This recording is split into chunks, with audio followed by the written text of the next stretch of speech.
to no data, and they've achieved big trouble. I'm afraid I'm going to cut in because big trouble for the number 10 DragonSpeed. It's again, is that the exit the Porsche curves? Oh, and that is Ben Hanley into the wall on the outside. Big damage to the rear of the car. I agree with you, Graham, that there's something on the track there which just destabilised the car. There was no it didn't seem like he lost it. It just seemed like either there was some gravel on the track or some fluid down there, but the car just seemed to just get very, very lively underneath him. And as you rightly say,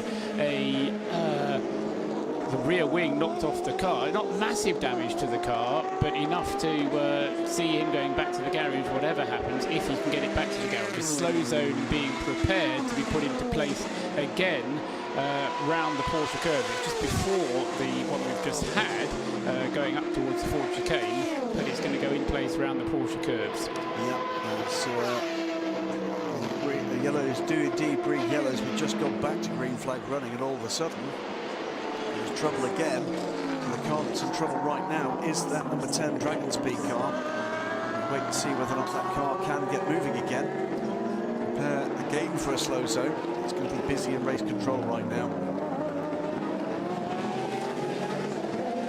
And the team will be looking for where is the next cup of strong coffee coming from, because the neither wits are about them right now. that was a big impact on the left-hand side of the DragonSpeed car, knocked the tail section completely off. It's not been the best day for that team, and definitely a character-building race. It got back into the top 20 though, with a run through the field overnight, and more trouble there, I think. Just a lockup, just a brief lockup going into the slow zone. Paul? Yes, I think again it's going to play against the number 7 car, because the number 7 car just coming through Arnage at the moment, and therefore he's definitely going to get the slow zone by the time he gets there. Depends how long the slow zone actually lasts for, because Seb Buemi, who's just had a pit stop, is behind him nearly a lap ahead. Diana Banks in the pit lane for us has an update on another car that was a fan favorite and a team favorite a little bit earlier on in the week, the Gulf Racing number 86 Porsche. Di, it's with you. The car has now been put on the trolley jacks and is into the garage. There is some rear end damage. Mike Wainwright's still behind the wheel. They're changing the brake discs, I can see, at the front, and they're looking at the rear of the car. I can see that they've taken the underplank out, and there's some activity going around the back. I can't actually get to the back of the garage, but they're working frantically on that one. Yep, so multiple troubles for multiple runners. Ben Hanley has got the car moving in reverse. He's trying to get the car turned around. Speculation here that something went wrong at the rear of that number 10 car. Watching some pictures on our monitors of concern from the team, which might well do. It's a long way to come, because it's right at the other end of pit lane as well, even when he gets it back to pit road. The car is now rolling. And at least it is rolling. At least he can get it back to the pit road. It won't be a retirement because it is stuck out on track, but a very suspect impact, and just gutted for Renger van de Zande making his debut at the 24 Hours Le Mans, at least sharing the car with Henrik Hedman and Ben Hanley. Both of them have a Le Mans under their belt from last year, running in the LMP2. Car crabbing badly. Oh, it is. Paul? Yeah, it's still 5th in the class, and of course anything that does happen to the DragonSpeed car is to the benefit of the chaps at Ginetta, because they could end up yet being 5th in class, depending what happens to the DragonSpeed car if and when it gets back.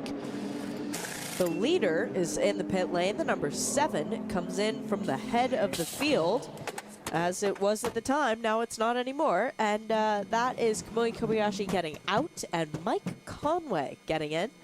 So the Brit getting to play a little bit with the happy time still going on, but not as many blue sector times as we had been seeing before.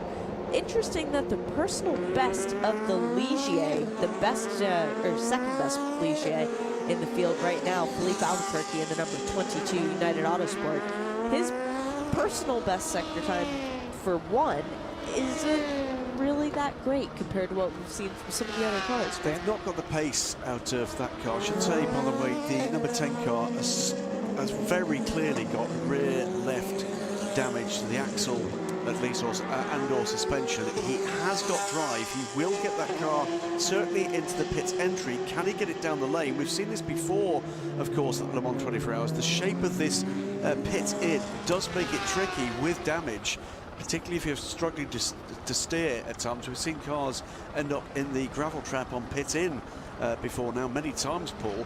But he is managing to get that car in a straight line. I think he will make it back to the team. Whether or not they can turn this car around, it's going to take a little longer to find out. He's doing a great job. Joe Bradley has a much better view of this car than we do. Joe, is it as bad as it looks? Oh my goodness, yes. Oh boy. He's at kind of like 30 degrees as he goes in a straight line.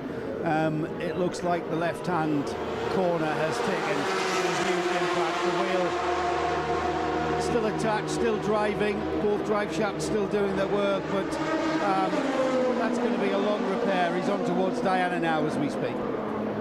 And Diana Binks at the other end of the pit lane. Can you see it yet, Di? Yes, the car is coming in slowly. The team are waiting, ready to get the car. I'm just running up to the pit out of the garage. As Joe Bradley said, it looks like a fair amount of damage to that car, so I suspect that will be going straight into the garage. And I'm just running. Oh, don't run, Di.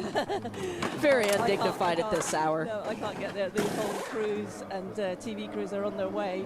But yes, I can see the news about the car. It's at the garage now, so it's actually landed at the garage. Thank you, Diana Binks. And before that, Joe Bradley. That was, you know, I'm not sure that was Ben Hanley's fault. It broke. It broke. The rear right wheel. Definitely something happened on that corner as he tried to make the final right turn to clear the Porsche curves at Corvette corner. That's what did it. He definitely, it was a breakage, 100%. Rear right or rear left? Because the rear